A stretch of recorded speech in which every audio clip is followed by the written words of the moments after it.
So we'll start from the same point. मागच्या वेळेस ते थोडं एरर आला होता, ऑप्शन्स येत नव्हते पॉइंटरचे, त्याच्यामुळं व्हिडिओ स्टॉप करावा लागला. So will start from the same point. So just now we have seen the flexural equation, sigma by y is equal to m by I. So याला आपण असं लिहू शकतो, sigma is equal to m by I into y, right? So याच्यावरून आपल्याला कळून येतं की sigma is directly proportional to y, means bending stress is directly proportional to the distance from the neutral axis. Distance from the neutral axis. Okay. So suppose this is my section. Suppose माझं हे section आहे. This is my neutral axis and this is y, right? So what will be my bending stress variation? So bending stress variation तुमचा असं राहील. Okay, maybe this or maybe this or maybe this. Okay, so compressive, tensile, or only compressive or only tensile, depending upon the magnitude. Magnitude वर depend आहे तुमचं, right? तुमचं जे magnitude आहे त्याच्यावर ते डिपेंड करेल की whether it is compressive or tensile और both compressive and tensile. So next is this type of these two type you will see in last chapter, bending, direct and bending stresses. This will not come here. या टाइपचे तुम्हाला या chapter मध्ये बघायला भेटणार नाहीत variations. So only this type of variation will be there. Okay, only this type of variation will be there. Compressive tensile or else जास्त काय राहील, वरचं तुमचं टेन्शन राहील आणि खालचं तुमचं कॉम्प्रेशन राहील, right? So at neutral axis काय होईल, bending moment bending stress is 0. Bending stress is 0 at neutral axis. At neutral axis तुमचं बेंडिंग स्ट्रेस काय राहील, 0, आणि ह्यांचं मॅग्निट्यूड सेम राहील. Suppose this is -10 compressive, so this is +10 tensile. So जसं जसं तुमचं y वाढत जाईल तसं तसं तुमचं बेंडिंग स्ट्रेस वाढत जाईल. So that's why therefore bending stress will be maximum at top or bottom fiber. Bending stress will be maximum at extreme fiber. Extreme म्हणजे एकदम शेवटचं फायबर, टॉप किंवा bottom. At extreme fiber bending stress will be maximum at extreme fiber. Okay, bending stress will be maximum at your extreme fiber. Next एक concept बघू आता आपण. Just now we have seen. Next एक concept बघू, moment of resistance. Moment of resistance. Moment of resistance. Just now we have seen the variation of bending stress. Bending stress variation just now आपण पाहिले. Suppose this is my tension, this is my compression. Okay, suppose this is my tension, tensile stress, and this is my compressive stress. कोणत्या type of beam मध्ये येईल असं सांगा बरं? कॅन्टिलियर beam मध्ये येईल, राईट? कॅन्टिलियर बीमचं डिफ्लेक्शन पाहिलं होतं आपण, असं येईल कॅन्टिलियर बीमचं डिफ्लेक्शन. सो वरचा पार्ट हे तुमचा टेन्शन, खालचा पार्ट तुमचा कॉम्प्रेशन मध्ये राहील, खालचा bottom part, right? So suppose this is my tension and this is my compression. So tension stress मी काय करतो, away from the cross section दाखवतो. This represent the cross section. हे वर्टिकल लाईन काय, क्रॉस सेक्शन रिप्रेझेंट करते. आणि compressive stress मी काय करतो, towards the cross section, means असं, राईट? म्हणजे इथून ॲक्ट होतोय towards the cross section. Okay, असं दाखवतो. सो राईट, सो ह्या टोटल कॉम्प्रेसिव्ह स्ट्रेस हे आता वेरिएशन आहे, युनिफॉर्मली वॅरिंग लोड सारखं आहे. हे मी युनिफॉर्मली वॅरिंग लोड तुम्हाला सिलेबसमध्ये नसल्यामुळं शिकवलं नाही. तर हे युनिफॉर्मली वॅरिंग लोडचं कसं असतं, आपण युनिफॉर्मली डिस्ट्रीब्युटेड लोडचं पॉईंट लोडमध्ये कन्वर्जन पाहिले. युनिफॉर्मली वॅरिंग लोडचं काय आहे, तर 0 to +W व्हेरी होत आहे, राईट? 0 to +W. सो याचा लोड कुठे ॲक्ट होईल, इथं. ॲट अ डिस्टन्स ऑफ दिस, जे काही डिस्टन्स असेल तुमचं, सपोज दिस इज वाय, इथून इतकं तुमचं वाय आहे. So this is at y by 3. Y by 3 वर ॲक्ट होईल ते पॉईंट लोड, आणि याचा पॉईंट लोड इथून वाय बाय 3 वर ॲक्ट होईल, ते पण डिस्टन्स वाय सपोज. या टोटलचं आपण कन्वर्ट केलं आहे. कन्वर्ट कसं करणार, half into base into height, base is Y into height W, half into base into height. Okay. So एक तुमचा असं येत आहे, एक and one is like this. So दोन्हींचं मिळून तुमचं काय होईल, कपल तयार होईल, एक कपल तयार होईल. सो बीम इक्विलिब्रियम मध्ये असण्यासाठी एक रेजिस्टिंग कपल, याला रेजिस्ट करणारा एक कपल पाहिजे, त्याला आपण म्हणतो मोमेंट ऑफ रेजिस्टन्स. त्याला आपण काय म्हणतो, मोमेंट ऑफ रेजिस्टन्स, राईट. त्याला आपण काय म्हणतो, moment of resistance. So summation of all moments equal to 0 जर आपण केले, summation of all moments is equal to 0, तर एक तुमचं एक रेजिस्टिंग कपल राहील टी, तुमचं एक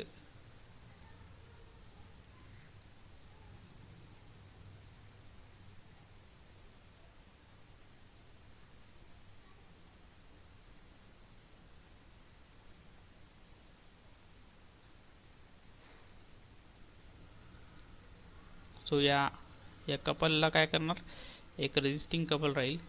so minus C plus suppose M is equal to 0. So moment of resistance is equal to couple. That moment of resistance काय राहील, couple. Okay. या कपलला बॅलन्स करण्यासाठी, इक्विलिब्रियम मध्ये आणण्यासाठी एक मोमेंट ऑफ वेगळं मोमेंट तयार होईल, that will be in opposite direction to this, आणि त्यालाच आपण काय म्हणतो, मोमेंट ऑफ रेजिस्टन्स. त्यालाच आपण काय म्हणतो, moment of resistance. So moment of रेजिस्टन्सची डेफिनेशन दिलेली बुकमध्ये. Moment of resistance of be is moment of couple formed by the total compression force acting at the CG of the compressive stress diagram and the total tensile force acting at the CG of the tensile stress diagram. Okay, it resists the external bending moment. It resists the external bending moment. Moment of resistance क्या करतो, external bending moment ला resist करतो. So in the equilibrium condition, the moment of resistance must be equal to the external bending moment. जी काही external bending moment आहे त्याच्या equal moment of resistance असेल तुमचा. Okay. So हा टोटल फोर्स काय होतो, याच्या CG वर ॲक्ट होतो इथं, आणि हा टोटल फोर्स याच्या CG वर ॲक्ट होतो. ह्या दोघांचं मिळून बघा, हे असं एक फोर्स आहे आणि असं एक फोर्स आहे, सेपरेटेड बाय सम डिस्टन्स. जे असेल डिस्टन्स तुमचं एल पकडा, त्या ह्याच्यामुळे कपल तयार होतो. या कपलला रेजिस्ट कोण करतो, moment of resistance. So moment of resistance resist the external couple, right. So आतापर्यंत आपण काय काय पाहिलं आहे की फ्लेक्झरल फॉर्म्युला पाहिलं आहे, ॲझम्पशन्स पाहिले. फ्लेक्झरल फॉर्म्युलावरून आपण काय पाहिलं आहे की बेंडिंग स्ट्रेसचं व्हेरिएशन कोणत्या प्रकारे असतं ते पाहिलं आहे, आणि त्याच्यानंतर आपण पाहिलं आहे moment of resistance. Moment of resistance काय करतो, जे काही एक्सटर्नल मुवमेंट्स आहेत त्याला रेजिस्ट करतो. ओके. सो आपण इक्वेशनमध्ये पाहिलं आहे की मॅक्सिमम बेंडिंग मोमेंट जे आहे, external bending moment, that is equal to your moment of resistance. बघा, maximum bending moment which is equal to the moment of resistance. After that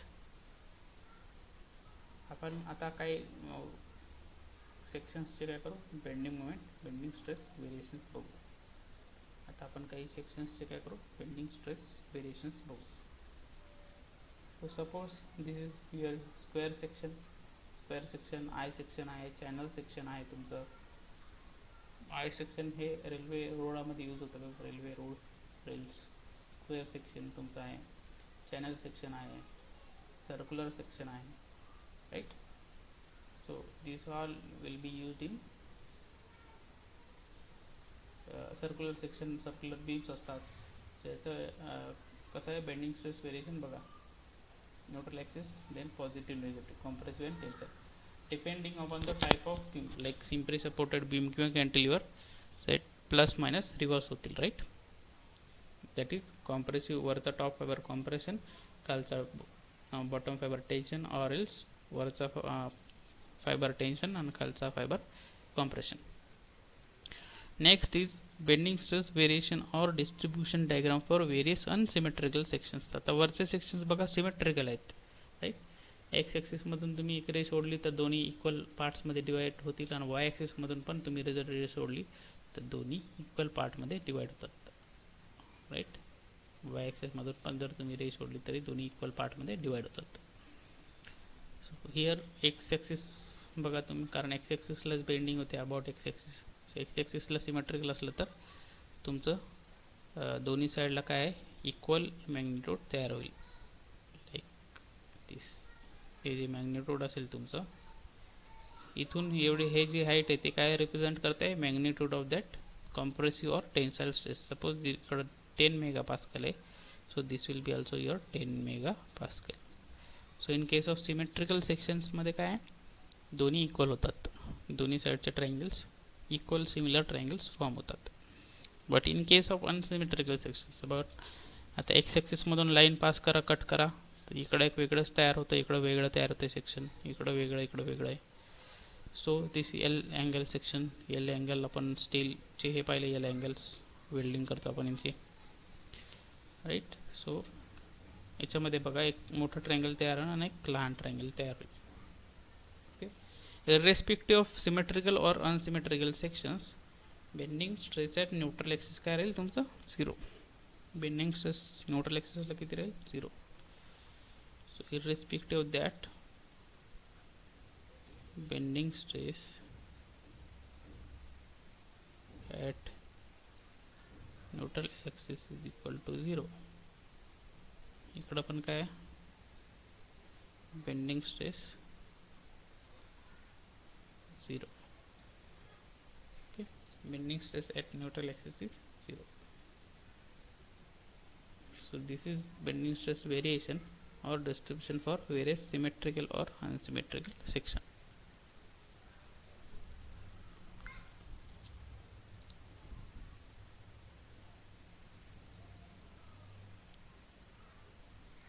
next आहे तुमचा section modulus. Next is section modulus. Section modulus or modulus of section. Section modulus or modulus of section. First is the ratio of moment of inertia about neutral axis to the distance y from the neutral axis to the extreme layer of section is termed as section modulus of the section. ठीक है.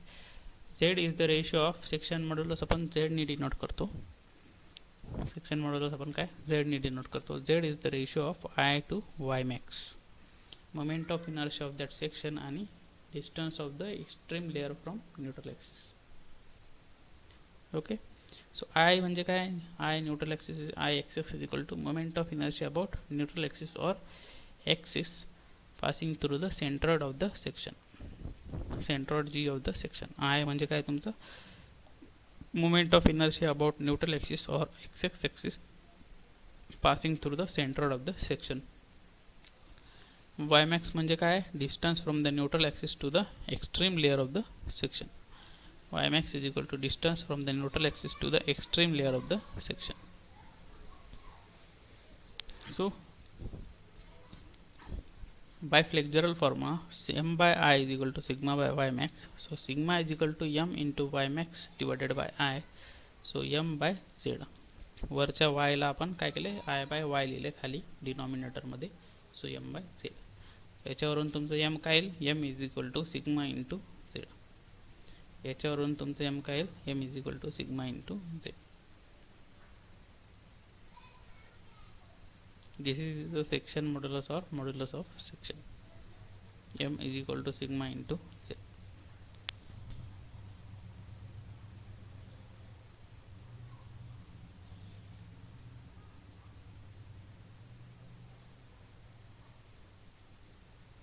M is equal to sigma into z. So how to find the section modulus or various shapes. Section modulus कसं find out करायचं, various शेप्सचं याचं examples दिलेले तिथं. तर rectangular सेक्शनचं तर आपल्याला माहिती आहे, section modulus I is equal to BD cube by 12. Y max is काय, वाय मॅक्स म्हणजे distance from the neutral axis, ymax काय आहे, distance from the neutral axis. Ymax is equal to d by 2 and I is equal to what, b into d cube by 12. I is equal to bd cube by 12. I is bd cube by 12. So z म्हणजे काय, I by ymax, bd cube by 12 divided by d by 2 divided by d by 2 is equal to bd square by 6. bd square by 6. Next circular सेक्शनचं जर आपण section modulus बघितलं, so I is equal to I neutral axis ते pi by 64 D raise to 4 and Y max काय D by 2. So याचा ratio जर घेतला आपण, so pi by 32 D cube येईल. नेक्स्ट आहे hollow circular section. Hollow circular section, hollow circular सेक्शनचं काय, Y max is equal to D by 2 and I is equal to I neutral axis is equal to pi by 64 capital D raised to 4 minus small d raised to 4, capital D raised to 4 minus small d raised to 4. I is equal to I neutral axis. So zxx is equal to zyy is equal to I by y max is equal to pi by 64 capital D raised to 4 minus small d raised to 4 divided by d by 2. Right, y max काय राहील d by 2, outer diameter divided by 2. So pi by 32 d raised to 4 minus d raised to 4 divided by d. Pi by 32 d raised to 4 minus d raised to 4 by d. So we have seen section modulus and we have seen moment of resistance concept.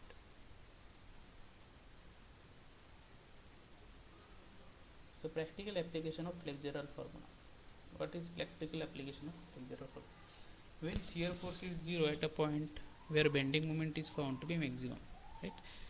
So जेव्हा आपण पाहिलं की shear force 0 होतो किंवा sign change करतो shear force diagram मध्ये, तेव्हा काय maximum bending moment त्या पॉइंटला तयार होते. So that maximum bending moment is considered as a to find a maximum bending stress. म्हणून आपण मॅक्झिमम बेंडिंग स्ट्रेस करताना जे एम आहे इक्वेशनमध्ये, तिथं आपण मॅक्झिमम बेंडिंग मोमेंट कन्सिडर करतो. Because this formula is for zero shear stress, right. Zero shear force consider करूनच हा फॉर्म्युला डिराईव्ह झालेला आहे. त्याच्यामुळे आपण मॅक्झिमम बेंडिंग मोमेंट कन्सिडर करतो. By using flexural formula, maximum bending stress at neutral axis can be calculated and bending stress at any layer of the section can be calculated. Right, by using flexural formula, maximum bending stress at neutral axis can be calculated and bending stress at any layer of the section can be calculated. So तुम्ही जर y ची value change केलं तर तुम्हाला different लेयर्सला values भेटतील. Right, different लेयर्सला तुम्हाला bending स्ट्रेसच्या values भेटतील. सो याच्यानंतर आपण काय करू, न्यूमरिकल्स बघू. मे बी तुम्हाला जे प्रॅक्टिकलला न्यूमरिकल आहे तेच आपण कन्सिडर करू. So only one numerical I will explain. बाकीचे तुम्ही पुस्तकातून काय करू शकता, प्रॅक्टिस करू शकता. ओके, बाकीचे तुम्ही काय करू शकता, पुस्तकातून प्रॅक्टिस करू शकता. So we will stop here and next video I will upload soon.